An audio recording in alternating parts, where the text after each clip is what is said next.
Well students, आप लोगों का सर्किट केमिस्ट्री में पुनः एक बार स्वागत है। आज की क्लास में फिर से हम लोग उसी टॉपिक को दोबारा शुरू कर रहे हैं जिसको कि हम लोगों ने पढ़ा था, कोगुलेशन ऑफ कोलॉइडल सॉल्यूशन। मतलब कि किसी भी कोलॉइडल सॉल्यूशन को किस प्रकार हम लोग कोगुलेट कर सकते हैं या जमा कर सकते हैं। तो हम लोगों ने पढ़ा था कि हम लोग अगर विपरीत आवेश वाले इलेक्ट्रोलाइटिक सॉल्यूशन को, मतलब इलेक्ट्रोलाइट को कोलॉइडल सॉल्यूशन में जब डालते हैं तो वह क्या करता है कि कोलॉइडल सॉल्यूशन के पार्टिकल के ऊपर जो आवेश होता है उसको समाप्त कर कोलॉइडल सॉल्यूशन के पार्टिकल को आवेशहीन बना देता है। और इससे क्या होता है कि कोलॉइडल सॉल्यूशन के पार्टिकल आपस में जुड़ते चले जाते हैं और उनका कोगुलेशन हो जाता है। यहाँ पर एक नियम के बारे में हम लोग पढ़ेंगे जिसको कहते हैं हार्डी एंड सुल्जे रूल। ये हार्डी सुल्जे रूल है क्या? इनका कहना था कि विपरीत आवेश वाले इलेक्ट्रोलाइट की वैलेंसी जितना ज़्यादा होगी उसका कोगुलेशन पावर उतना ही ज़्यादा होता है। कहने का मतलब कि अगर हम कोई इलेक्ट्रोलाइट ऐड कर रहे हैं, उस इलेक्ट्रोलाइट में विपरीत आवेश वाले जो इलेक्ट्रोलाइट के कण हैं उनका वैलेंसी जितना ज़्यादा होगा, उनके कोगुलेशन की क्षमता यानी जमाने की क्षमता भी उतना ही ज़्यादा होती है। जैसे एक उदाहरण के तौर पर देखिए कि मान लिया जाए आपके पास ferric hydroxide FeOH whole thrice एक सॉल्यूशन है, कोलॉइडल सॉल्यूशन। फेरिक हाइड्रोक्साइड का कोलॉइडल सॉल्यूशन है और इसके ऊपर पता है आपको कि धनात्मक आवेश होता है। इस धनात्मक आवेश में इनका कहना था कि अगर हम लोग इलेक्ट्रोलाइट को ऐड करें तो इलेक्ट्रोलाइट के रूप में अगर हम लोग यहाँ पे NaCl को ऐड करते हैं या फिर इलेक्ट्रोलाइट के रूप में यहाँ पर NaCl की जगह पे NaOH ले लीजिए और यहाँ पर NaOH के साथ साथ हम लोग क्या कर लें, MgOH होल ट्वाइस को ऐड करें। तो अब ये हमें कैसे पता चलेगा कि इन दोनों में से कौन सा इलेक्ट्रोलाइट जो है वो फेरिक हाइड्रोक्साइड को बहुत ही आसानी से क्या कर सकता है, कोगुलेट कर सकता है। तो कोगुलेट करने की बात अगर है तो ध्यान दीजिए यहाँ पे, यहाँ पर अगर हम लोग ध्यान देंगे तो हमें क्या करना है, यहाँ की इस धनात्मक आवेश को हटाना है और उस धनात्मक आवेश को हटाने के लिए पॉजिटिव सोल की जगह पे हम लोग निगेटिव सोल लेते हैं। निगेटिव सोल के रूप में आप क्या लिख सकते हैं, आर्सेनिक सल्फाइड ले सकते हैं। तो इलेक्ट्रोलाइट के रूप में तो जैसे हम यहाँ पे क्या ले लें कि MgSO4 ले लेते हैं, एक मैग्नीशियम सल्फेट है स्टूडेंट और एक NaCl ले लेते हैं, सोडियम क्लोराइड। तो मैग्नीशियम सल्फेट और सोडियम क्लोराइड जब इस विलयन में आएंगे तो आने के बाद अपने आयनों में टूटेंगे। कैसे? Mg+2 और SO4 2-। उसी तरह से ये टूटेगा Na+ और Cl-। अब क्योंकि ये धनात्मक आवेश इस फेरिक हाइड्रोक्साइड कोलॉइडल सॉल्यूशन के पार्टिकल पे मौजूद है तो इस धनात्मक आवेश को हटाने के लिए ऋणात्मक आवेश वाले इलेक्ट्रोलाइट की जरूरत होगी। अब यहाँ पे बात ये करनी है स्टूडेंट कि मान लिया जाए यहाँ पर एक धनात्मक आवेश को हटाने के लिए इन दोनों इलेक्ट्रोलाइट में कौन ज्यादा सुटेबल होगा। तो ध्यान रखना है स्टूडेंट कि अगर क्लोरीन को आप यहाँ पर लेके आते हैं तो क्लोरीन सिर्फ एक धनात्मक आवेश को हटाएगा, जबकि अगर सल्फेट को हम लेके आते हैं तो सल्फेट दो धनात्मक आवेश को हटाएगा। अतः हम यहाँ पे क्या कह सकते हैं कि सल्फेट की वैलेंसी 2 है, क्लोरीन की वैलेंसी 1 है। तो जिसकी वैलेंसी जितना ज्यादा है वह उतना ज्यादा क्या कर सकेगा, इस आवेश को हटा सकेगा, यानी कि इसको कोगुलेट करने में मदद कर सकेगा। तो यही बात कहना था हार्डी एंड सुल्जे का कि विपरीत आवेश वाले, देखिए विपरीत आवेश इसलिए कहा जा रहा है कि इस पे धनात्मक आवेश है और ये ऋणात्मक आवेश। विपरीत आवेश वाले इलेक्ट्रोलाइट की वैलेंसी जितना ज्यादा होती है उसके कोगुलेटिंग पावर की क्षमता जो होती है वो उतना ही ज्यादा होती है। यही कहना था हार्डी सुल्जे रूल का। तो इसके बारे में हम लोग क्या लिखते हैं कि विपरीत आवेश वाले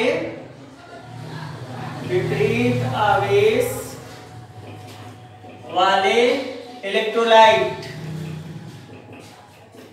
विपरीत आवेश वाले इलेक्ट्रोलाइट की वैलेंसी जितनी ज्यादा होती है, विपरीत आवेश वाले इलेक्ट्रोलाइट की वैलेंसी जितनी ज्यादा होती है उसकी कोगुलेटिंग पावर, या इसको कहते हैं स्कंदन, ऐसे लिखिए, स्कंदन क्षमता उतना ही ज्यादा होता है। तो ये ध्यान रखना है स्टूडेंट, स्कंदन क्षमता यानी कोगुलेटिंग पावर के बारे में हार्डी-सुलज़े रूल को, कि विपरीत आवेश वाले इलेक्ट्रोलाइट की वैलेंसी जितना ज्यादा होगी उसका कोगुलेटिंग पावर या स्कंदन क्षमता उतना ही ज्यादा होगा।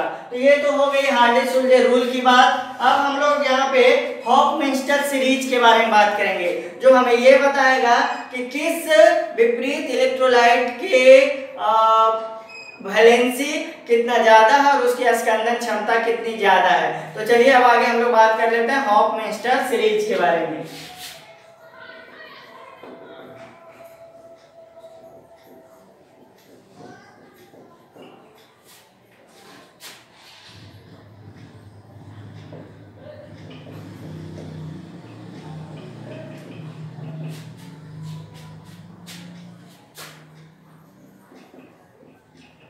तो हॉफमैस्टर सीरीज किसके बारे में बात करता है स्टूडेंट? तो स्कंदन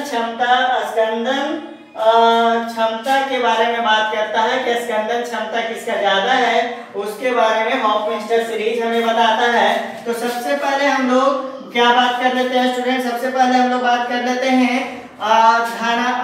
ऋणायनों का क्रम, कि कौन कितना ज्यादा क्या कर सकता है, कोगुलेट कर सकता है। तो देखिए सबसे ज्यादा किसका हो जाएगा स्टूडेंट? तो SO4 2- यानी 2 वैलेंसी इसकी ज्यादा है। उससे ज्यादा किसको ले सकते हैं आप? तो F- को ले सकते हैं। F- से फिर आप क्या ले सकते हैं? NO3- को हो सकता है, NO3- से I- को हो सकता है। तो इस तरह से ध्यान रखिएगा स्टूडेंट, जिसकी वैलेंसी जितना कम होती है उसका कोगुलेटिंग पावर भी उतना ही कम होता है। इसको ध्यान रखना है। ये सीरीज है, मतलब इसकी वैलेंसी ज्यादा है और इसकी वैलेंसी, इन सबों की वैलेंसी कम है, अतः सल्फेट आयन जो होते हैं वो सबसे ज्यादा कोगुलेटिंग कर सकते हैं। जैसे H3PO4- होता है, तो यहाँ पर ध्यान दीजिएगा कि जिसके ऊपर ऋणात्मक आवेश जितना ज्यादा होगा वो उतना ही ज्यादा क्या करेगा? कोगुलेट करेगा, स्कंदन करेगा। तो ये तो ऋणात्मक का ऋणायनों का क्रम है। अब हम लोग धनायनों का क्रम देखते हैं। अगर धनायनों के क्रम की बात की जाए तो यहाँ पे ध्यान देना है कि पॉजिटिव आयन के ऊपर जितना ज्यादा वैलेंसी होगा, जितना ज्यादा पॉजिटिव चार्ज होगा, उतना ही ज्यादा वह क्या कर सकेगा? कोगुलेट कर सकेगा, कोगुलेशन क्षमता उसकी होगी। तो हम लोग क्या लिख देंगे स्टूडेंट? यहाँ पे ध्यान दीजिए, हम लोग क्या लिख सकते हैं? Al3+ का सबसे ज्यादा हो जाएगा Mg+2, उसके बाद हो जाएगा वहां पे आप Ba+2 भी लिख सकते हैं। वहां पे फिर क्या आप लिख सकते हैं? K+ लिख सकते हैं, वहां Na+ लिख सकते हैं। ये सारा क्या हो गया कि रूल हो गया। किसका रूल होगा? धनायनों का क्रम, कोगुलेटिंग पावर के क्रम में। तो ध्यान दीजिएगा, जिसकी वैलेंसी जितना ज्यादा वो उतना ही ज्यादा कोगुलेशन करेगा, जिसकी वैलेंसी जितना कम वो उतना ही कम कोगुलेशन करेगा। यानी कि ये कम मात्रा में भी ज्यादा कोगुलेटिंग करेगा और ये ज्यादा मात्रा में कम कोगुलेटिंग करेगा। तो ये तो हो गया कोगुलेटिंग पावर के बारे में स्टूडेंट। अब आप इसको नोट कीजिए, इसके आगे फिर बात करते हैं।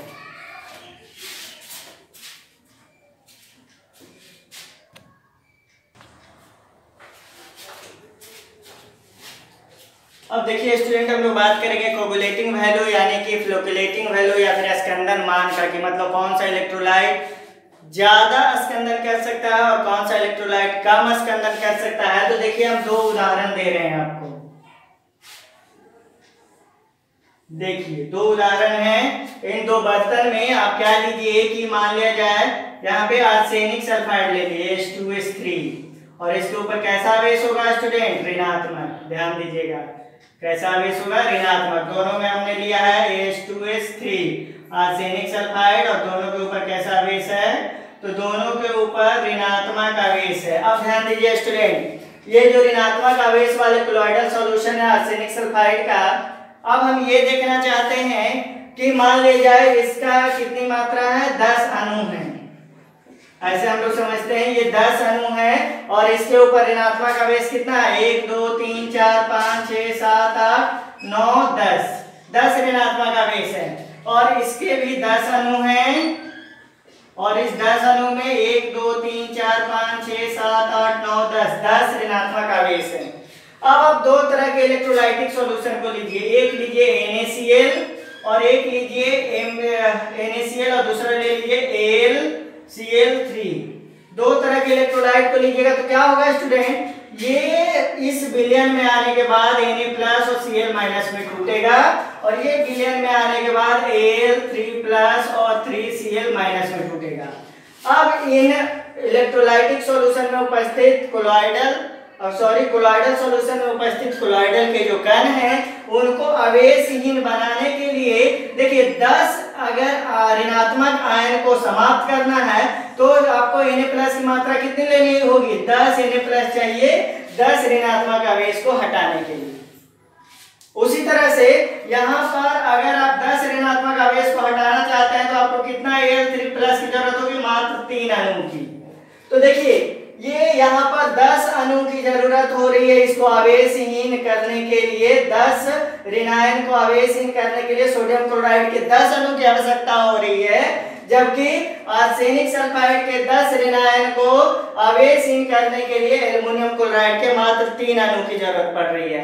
तो किसमें किसका ज्यादा जरूरत पड़ रहा है, तो सोडियम क्लोराइड ज्यादा मात्रा में मिलाने की जरूरत हो रही है और यहाँ पे एल्युमिनियम क्लोराइड कम मात्रा में मिलाने की जरूरत हो रही है। तो आप बताइए किसका कोगुलेशन वैल्यू ज्यादा है, किसका स्कंदन मान ज्यादा है।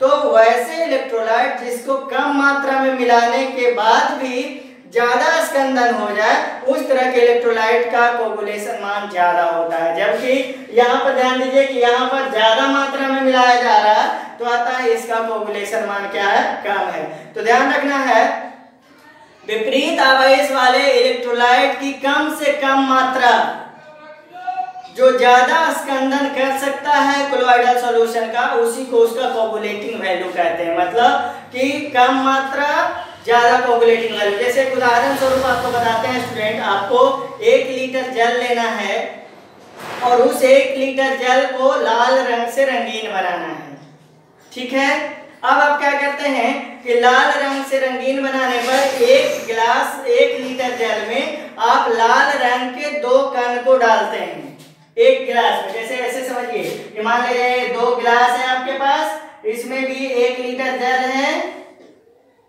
1 लीटर जल है और इसमें भी 1 लीटर जल है। इन दोनों को लाल रंग से रंगना है तो लाल रंग के यहाँ पर आप 4 अणु जब इसमें डालते हैं तो कैसा हो जाता है, इसका रंग कैसा हो जाता है, लाल। और इसमें मात्र आप 2 अणु डालते हैं तो इसका रंग कैसा हो जाता है, लाल। अब एक बात बताइए कि ये 4 अणु डालने पर इसका लाल रंग कर पा रहा है, जबकि ये 2 अणु ही इसके 1 लीटर जल को लाल कर पा रहा है, तो किसमें लाल करने की क्षमता ज्यादा है। तो जाहिर सी बात है कि 2 अणु ही अगर इसको लाल करने में सक्षम हो रहा है तो 2 अणु का वैल्यू ज्यादा है, उसको लाल करने की क्षमता ज्यादा है। उसी तरह से वैसे इलेक्ट्रोलाइट जिसकी कम से कम मात्रा कोलॉइडल सॉल्यूशन को स्कंदित कर दे उसी को हम लोग क्या कहते हैं, कोगुलेटिंग वैल्यू या कोगुलेटिंग वैल्यू या फिर स्कंदन मान कहते हैं। तो चलिए स्टूडेंट इसको परिभाषित करते हैं। देखिए किसी कोलॉइडल सॉल्यूशन को स्कंदित करने के लिए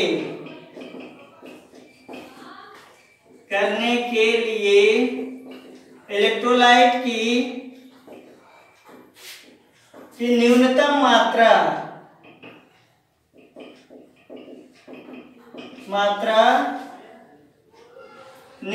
मात्रा उस इलेक्ट्रोलाइट का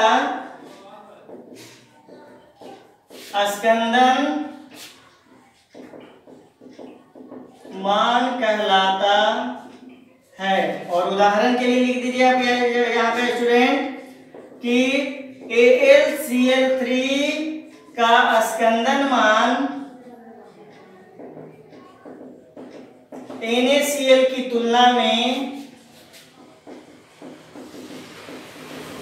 ज्यादा होता है।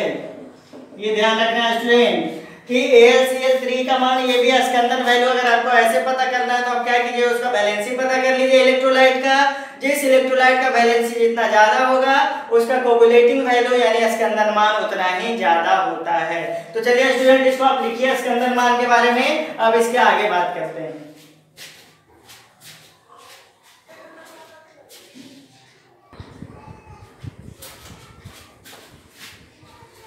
तो चलिए स्टूडेंट, अब हम लोग बात करते हैं लायोफिलिक कोलॉइडल सॉल्यूशन के अणुओं का हमको क्या करना है, स्कंदन करना है। लायोफिलिक कोलॉइडल सॉल्यूशन जैसे स्टार्च का सॉल्यूशन, गोंद, जिलेटिन, ये सारे क्या होते हैं, लायोफिलिक कोलॉइडल सॉल्यूशन होते हैं। इन लायोफिलिक कोलॉइडल सॉल्यूशन को क्या करना है, स्कंदित करना है। तो सबसे पहले यहाँ पे ध्यान दीजिए कि आपके पास जो लायोफिलिक कोलॉइडल सॉल्यूशन होते हैं वो काफी स्थायी होते हैं। आपने पढ़ा ही है कि लायोफिलिक कोलॉइडल सॉल्यूशन जो होता है वो काफी क्या होता है, अस्थायी होता है। तो देखिए ध्यान दीजिए, यहाँ पे लायोफिलिक कोलॉइडल सॉल्यूशन है, मान लिया जाए कि इनका अस्थायित्व क्यों होता है ये पहले समझिए। तो जैसे ये लायोफिलिक कोलॉइडल सॉल्यूशन जो होते हैं स्टूडेंट, उनके लायोफिलिक कोलॉइडल सॉल्यूशन के जो कण होते हैं, उन कणों के ऊपर सबसे पहले तो आपको पता है क्या होता है, आवेश होता है। ये ध्यान रखना है, क्या होता है, आवेश होता है, या आवेश उसको अस्थायित्व प्रदान करता है। एज वेल एज इसके ऊपर एक डिस्पर्सन मीडियम का भी परत होता है। यानी डिस्पर्सन मीडियम का मतलब क्या, कि मान लिया जल में कोई लायोफिलिक कोलॉइडल सॉल्यूशन बनाया हुआ है, तो सबसे पहले तो ये कोलाइडी कण है, यहाँ पे हम इसको लिख देते हैं कोलाइडी कण। इस कोलाइडी कण के ऊपर क्या होगा, सबसे पहले तो आपको आवेश होगा जो इसको सुरक्षा करेगा, इसको ज्यादा से ज्यादा स्थायित्व प्रदान करेगा। और उस आवेश के ऊपर क्या होता है स्टूडेंट, जल का आवरण होता है। यानी जल का आवरण होने के साथ ये क्या हो गया, बहुत ज्यादा स्थायी हो गया। क्योंकि ध्यान दीजिए, अब इसके ऊपर कोई भी इलेक्ट्रोलाइट अगर आप डालेंगे तो वो क्या करेगा, जल उसको इस आवेश के पास आने से रोक देगा, जिससे क्या हो जाएगा, आपका लायोफिलिक कोलॉइडल सॉल्यूशन बहुत ही अस्थायी हो जाएगा। और हमको क्या करना है, लायोफिलिक कोलॉइडिक विलयन का स्कंदन करना है, यानी कोगुलेशन करना है। तो क्या करें हम ऐसा कि लायोफिलिक कोलॉइडल सॉल्यूशन का कोगुलेशन हो जाए, स्कंदन हो जाए। तो यहाँ पे ध्यान दीजिएगा स्टूडेंट, हमको क्या करना होगा, सबसे पहले इस जल के आवरण को हटाना होगा, पहला काम ये। दूसरा काम ये, जब जल का आवरण इससे हट जाएगा तब हम कुछ ऐसे इलेक्ट्रोलाइट को यहाँ पे डालेंगे जो विपरीत आवेश वाले होंगे, और इस आवेश को क्या करेंगे, यहाँ से अलग करेंगे। जब ये विपरीत आवेश अलग हो जाएंगे तब क्या होगा, कि अब ये कोलाइडी कण जो है वो आपस में जुड़ जाएंगे और जुड़कर स्कंदित हो जाएंगे। तो सबसे पहले क्या करना होगा स्टूडेंट, यहाँ पे पहला काम करना होगा एल्कोहल। आपको एल्कोहल इसमें डालना होगा, एल्कोहल डाल दीजिए, या फिर आप चाहे तो इसमें क्लोरोफॉर्म डाल सकते हैं, एल्कोहल डाल सकते हैं, क्लोरोफॉर्म डाल सकते हैं। इन सबों को जब आप डालिएगा स्टूडेंट तो ये क्या करेगा, ये जल के आवरण को इससे हटाएगा। तो क्या हो जाएगा, जैसे ही आप एल्कोहल डालिएगा तो क्या हो जाएगा, अब ये जल विहीन हो जाएगा। ये कोलाइडी कण, यहाँ पे हम लिख देते हैं कोलाइडी कण, और उसके ऊपर आवेश तो मौजूद रह जाएगा लेकिन जल का आवरण हट जाएगा। तो इसमें लिखेंगे क्या, कि आवेश युक्त कोलाइडी कण, जल विहीन आवेश युक्त कोलाइडी कण। ये क्या हो गया स्टूडेंट, तो आवेश मतलब कि जल विहीन आवेश युक्त कोलाइडी कण हो गया। अब आपको क्या करना है, इसमें उपयुक्त क्या ऐड करना है, इलेक्ट्रोलाइट। जैसे ही आप इसमें उपयुक्त इलेक्ट्रोलाइट ऐड कीजिएगा स्टूडेंट, वो क्या कर देगा, आवेश को यहाँ से हटा देगा। तो क्या हो जाएगा कि यहाँ पर अब जो आपके पास मौजूद रह गया वो क्या रह गया, सिर्फ कोलाइडी कण रह गया।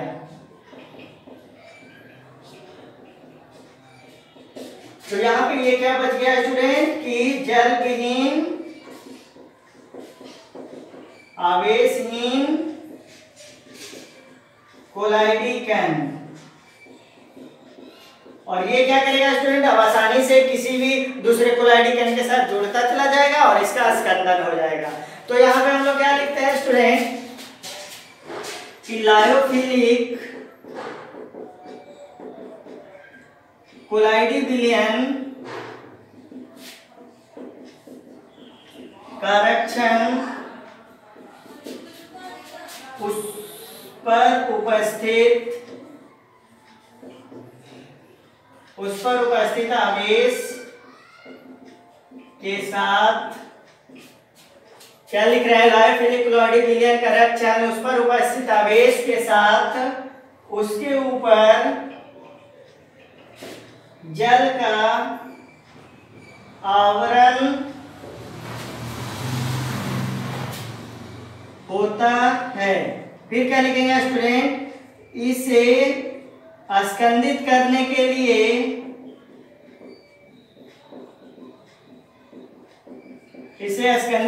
के लिए पहले एल्कोहल को मिलाया जाता है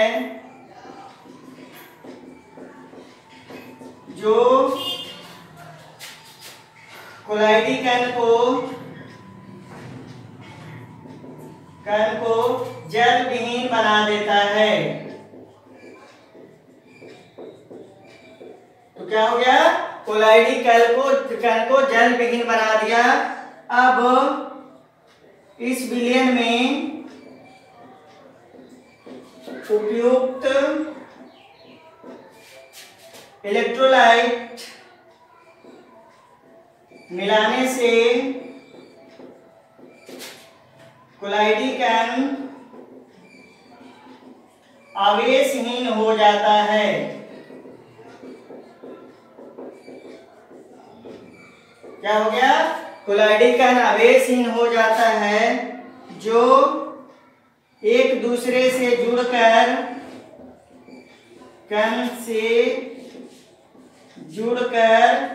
स्कंदित हो जाता है। तो चलिए स्टूडेंट, ये तो हो गया लायोफिलिक कोलॉइडल सॉल्यूशन के स्कंदन के बारे में कि स्कंदन होगा कैसे। तो सबसे पहले आपको ऐसे पदार्थ मिलाने होंगे जो जल के आवरण को हटा सके, फिर उसमें उपयुक्त इलेक्ट्रोलाइट मिलाने होंगे जो क्या करेंगे कि आवेश को हटा देंगे, और जब आवेश हट जाएगा तो कोलाइडी विलयन के कण यानी कि लायोफिलिक कोलाइडी विलयन के जो कण हैं वो आपस में जुड़ते चले जाएंगे और जुड़ के क्या हो जाएगा, उनका स्कंदन हो जाएगा। तो चलिए स्टूडेंट, इसको यहाँ तक आप लोग नोट डाउन करें।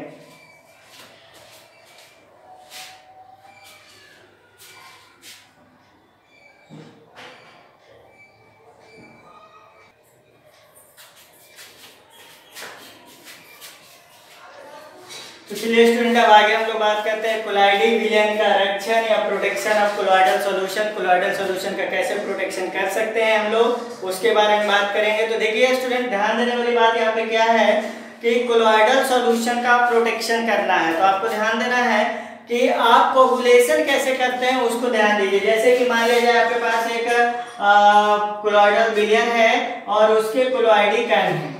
इस कोलॉइडी कण के ऊपर होता है आवेश, मान लीजिए कि इसके ऊपर आवेश है और इस आवेश को अगर हम लोग समाप्त कर देते हैं तो क्या हो जाता है, इसका कोगुलेशन हो जाता है। यानी कि मान लीजिए इसमें उपयुक्त क्या लिखते हैं, उपयुक्त इलेक्ट्रोलाइट को आप इसमें डालते हैं, वो इलेक्ट्रोलाइट इससे आके जुड़ता है और इसको क्या कर देता है, आवेशहीन कर देता है। फिर कोलाइडी कण आपस में जुड़ के क्या हो जाते हैं, स्कंदित हो जाते हैं। तो अब हम इसमें क्या करेंगे, कुछ लायोफिलिक सोल मिलाएंगे। लायोफिलिक सोल, जैसे उदाहरण के तौर पे देखिए कि मान लीजिए आपके पास क्या था, फेरिक हाइड्रोक्साइड। फेरिक हाइड्रोक्साइड का ये क्या है कि कोलाइडी विलयन है और उसके ऊपर ये धनात्मक आवेश है और उपयुक्त इलेक्ट्रोलाइट के रूप में आप यहाँ पे सोडियम हाइड्रोक्साइड मिला रहे हैं। ठीक है, ये सोडियम हाइड्रोक्साइड इसमें आने के बाद क्या करेगा, Na+ में टूटेगा, OH- में टूटेगा। ये OH- इससे जुड़ के इसके आवेश को यहाँ से हटा देगा। हमको यही नहीं करने देना है, इसी से बचाना है इसको। तो उसके लिए क्या कर दीजिए, इसमें थोड़ी सी मात्रा में जिलेटिन मिला दीजिए। आपको पता ही है कि जिलेटिन क्या होता है, लायोफिलिक सोल होता है। इस जिलेटिन को मिला दीजिएगा तो क्या हो जाएगा, अब उसके ऊपर एक आवरण बन जाएगा जिलेटिन का। ध्यान दीजिए, ये क्या बन गया, जिलेटिन का आवरण।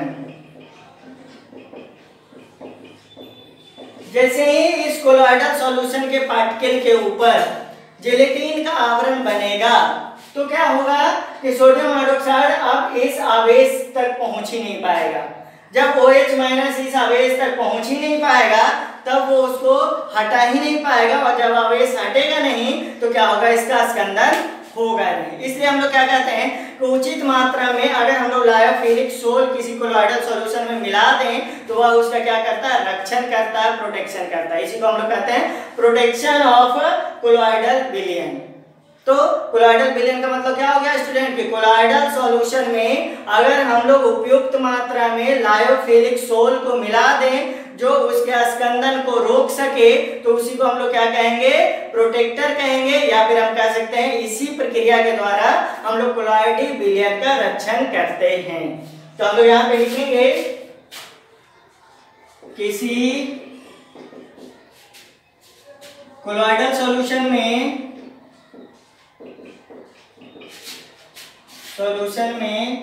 उपयुक्त मात्रा में इलेक्ट्रोलाइट मिलाने से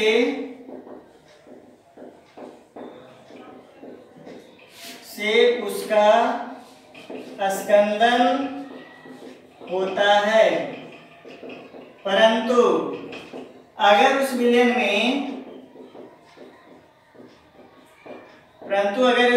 में थोड़ी सी मात्रा में लायोफिलिक सोल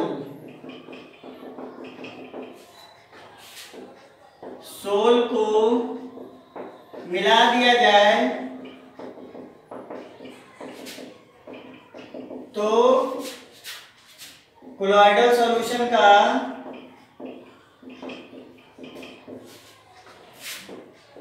स्कंदन रुक जाता है। तो क्या हो गया स्टूडेंट्स, कोलॉइडल सॉल्यूशन का स्कंदन रुक जाता है। इस प्रक्रिया को कोलॉइडल विलयन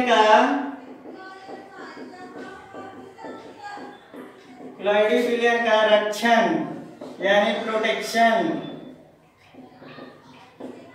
कोलॉइडल विलयन का रक्षण यानी प्रोटेक्शन कहते हैं। ये हो गया रक्षण और प्रोटेक्शन। उदाहरण के तौर पे लिख दीजिएगा आप लोग कि फेरिक हाइड्रोक्साइड के कोलॉइडल सॉल्यूशन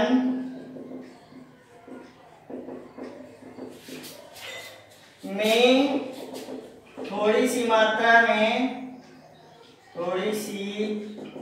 मात्रा में जिलेटिन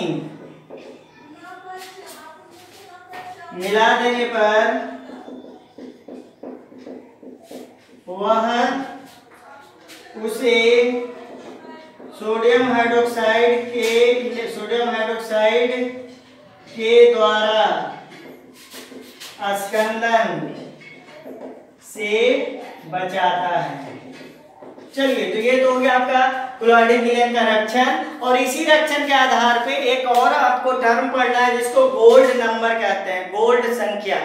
या गोल्ड संख्या क्या कहता है, प्रोटेक्शन ऑफ कोलॉइडल सॉल्यूशन या प्रोटेक्टिव लायोफिलिक सोल के पावर को बताता है कि कितनी मात्रा में हम लोग प्रोटेक्टिव सोल मिलाएं कि हमारा जो कोलॉइडल सॉल्यूशन है वो स्कंदन होने से बच जाए। तो चलिए अब हम लोग बात करेंगे गोल्ड नंबर के बारे में।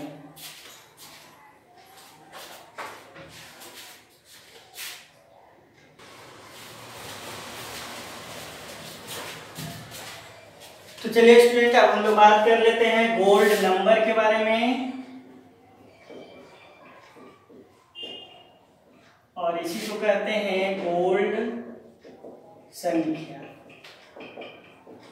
तो चलिए अब हम लोग बात कर लेते हैं गोल्ड नंबर के बारे में या गोल्ड संख्या के बारे में, या गोल्ड संख्या होता क्या है। तो आप इसको कुछ इस प्रकार से समझिए। एक तरह से यह प्रोटेक्टिव क्लोराइड का यानी प्रोटेक्टिव लायोफिलिक क्लोराइड का पावर है, उसको गोल्ड संख्या में व्यक्त करते हैं। जैसे ध्यान दीजिए, मान लिया जाए आपके पास एक 10 ml गोल्ड सोल है, 10 मिलीलीटर क्या है स्टूडेंट, गोल्ड सोल है। यानी कि ये गोल्ड का क्या है, कोलॉइडल सॉल्यूशन है। और इस कोलॉइडल सॉल्यूशन, गोल्ड का कोलॉइडल सॉल्यूशन ऋणात्मक आवेश का होता है, ध्यान दीजिएगा। तो इस गोल्ड के स्टैंडर्ड कोलॉइडल सॉल्यूशन ऐसे लिख दीजिए, स्टैंडर्ड कोलॉइडल सोल का कितनी मात्रा हम लोगों ने लिया है, 10 मिलीलीटर लिया है। अब इस 10 मिलीलीटर गोल्ड को कोगुलेट करने के लिए, स्कंदित करने के लिए 1 मिलीलीटर 10% NaCl की जरूरत होती है। ये क्या है स्टूडेंट, इलेक्ट्रोलाइट है। तो 10 मिलीलीटर गोल्ड सोल को कोगुलेट करने के लिए कितना इलेक्ट्रोलाइट की जरूरत है, तो 1 मिलीलीटर 10% NaCl। 10% NaCl का मतलब होता है स्टूडेंट कि 100 मिलीलीटर अगर आप सोडियम क्लोराइड और वाटर का सॉल्यूशन लेते हैं तो उसमें 10 मिलीग्राम सोडियम क्लोराइड मौजूद है, उसी को हम लोग क्या कहते हैं, 10% NaCl। तो 10% NaCl के कितनी मात्रा लेने की जरूरत है, 1 मिलीलीटर। और इस 1 मिलीलीटर 10% सोडियम क्लोराइड से 10 मिलीलीटर गोल्ड सोल जो है वो क्या हो जाएगा, कोगुलेट हो जाएगा। इस कोगुलेशन से बचाने के लिए, प्रोटेक्शन फ्रॉम दिस कोगुलेशन मतलब इस स्कंदन से बचाने के लिए हम लोग ऐसा लिख सकते, प्रोटेक्टिव क्लोराइड की, प्रोटेक्टिव क्लोराइड का वह निम्न मात्रा किसमें लेना था, मिलीग्राम में। मतलब कि इसको कोगुलेशन से बचाने के लिए प्रोटेक्टिव क्लोराइड की वह निम्न मात्रा मिलीग्राम में क्या कहलाएगा, गोल्ड नंबर कहलाएगा। फिर से ऐसे समझिए कि 10 मिलीलीटर गोल्ड सोल को जमाने के लिए 10% NaCl का 1 मिलीलीटर की जरूरत होती है। और इस कोगुलेशन से बचाने के लिए प्रोटेक्टिव क्लोराइड का वह निम्न मात्रा मतलब वह कम से कम मात्रा मिलीग्राम में जो उसे कोगुलेट होने से बचा सके, उसी को उसका गोल्ड नंबर कहेंगे। यानी कि अब देखिए गोल्ड नंबर डिपेंड करेगा किसके ऊपर, क्षमता के ऊपर। जिस प्रोटेक्टिव क्लोराइड की क्षमता जितनी ज्यादा होगी उसकी उतनी कम मात्रा इसमें ऐड करना पड़ेगा, और जिसका प्रोटेक्टिव क्लोराइड का क्षमता जितना कम होगा उससे उतना ही ज्यादा इसमें जुड़ना होगा, तब जाके स्कंदन रुक सके। यानी कि यह एक गोल्ड नंबर एक प्रोटेक्टिव क्लोराइड का या प्रोटेक्टिव क्लोराइड का क्या है, एक जैसे लायोफिलिक क्लोराइड प्रोटेक्टिव क्लोराइड की तरह वर्क करता है, तो प्रोटेक्टिव क्लोराइड का यह मतलब प्रोटेक्शन वैल्यू है। गोल्ड नंबर में हम लोग प्रोटेक्शन वैल्यू को मेजर करते हैं कि प्रोटेक्टिव लायोफिलिक क्लोराइडल सोल का प्रोटेक्टिव वैल्यू को मेजर किसमें किया जाएगा, गोल्ड नंबर में। और जितना ही कम मात्रा का उपयोग करना पड़ेगा प्रोटेक्टिव लायोफिलिक क्लोराइडल सोल का, उसका उतना ही गोल्ड नंबर ज्यादा होगा। तो जितना कम मात्रा उपयोग आप कर रहे हैं उसका गोल्ड नंबर उतना ही ज्यादा, यानी कि उसके पास कोगुलेशन से बचाने का क्षमता उतना ही ज्यादा, और जिसका गोल्ड नंबर जितना कम उसका प्रोटेक्शन मतलब कोगुलेशन से बचाने की क्षमता उतना ही कम होती है। तो पहले हम लोग क्या करते हैं, गोल्ड नंबर को डिफाइन करते हैं। तो यहाँ पे लिखेंगे कि प्रोटेक्टिव लायोफिलिक क्लोराइडल सोल की निम्न मात्रा मिलीग्राम में जो 10 मिलीलीटर स्टैंडर्ड गोल्ड सोल को 10% NaCl के 1 मिलीलीटर से स्कंदन होने से बचा सके, उसे उस प्रोटेक्टिव क्लोराइड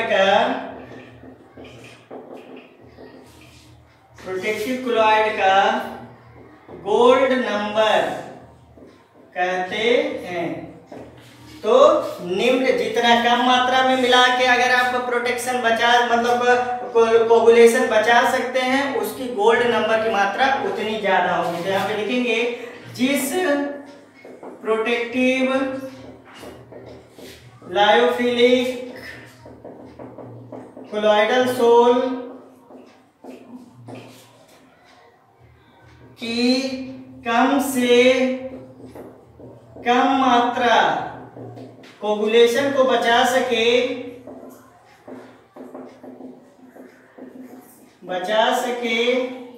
उसका गोल्ड नंबर उतना ही ज्यादा होता है।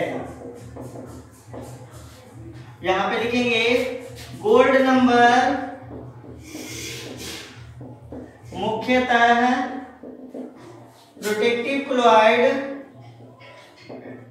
प्रोटेक्टिव सोल की क्षमता बताता है। तो ये प्रोटेक्टिव कोल की क्षमता यानी कि प्रोटेक्टिव कोल की मात्रा जितना कम उपयोग में लाया जाए स्कंदन को रोकने के लिए, उसका गोल्ड नंबर का वैल्यू उतना ही ज्यादा, और जितना ज्यादा मात्रा में प्रोटेक्टिव क्लोराइड को उपयोग किया जाएगा स्कंदन को रोकने के लिए, उसका गोल्ड नंबर का वैल्यू उतना ही कम होता है। तो स्टूडेंट ये हो गया गोल्ड नंबर, आप इस गोल्ड नंबर को नोट कीजिए।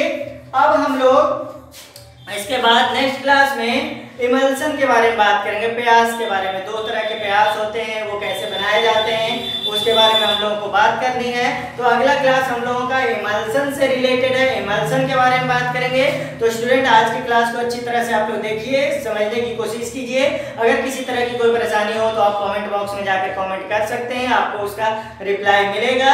जो भी परेशानी आपकी होगी उसे दूर किया जाएगा। और स्टूडेंट इस वीडियो को जरूर लाइक कर दें ताकि मुझे ये समझ में आ जाए कि आप लोग इस वीडियो को देख पा रहे हैं और उससे बेनिफिटेड हो रहे हैं। Okay student, thanks for watching this video. Okay, good bye.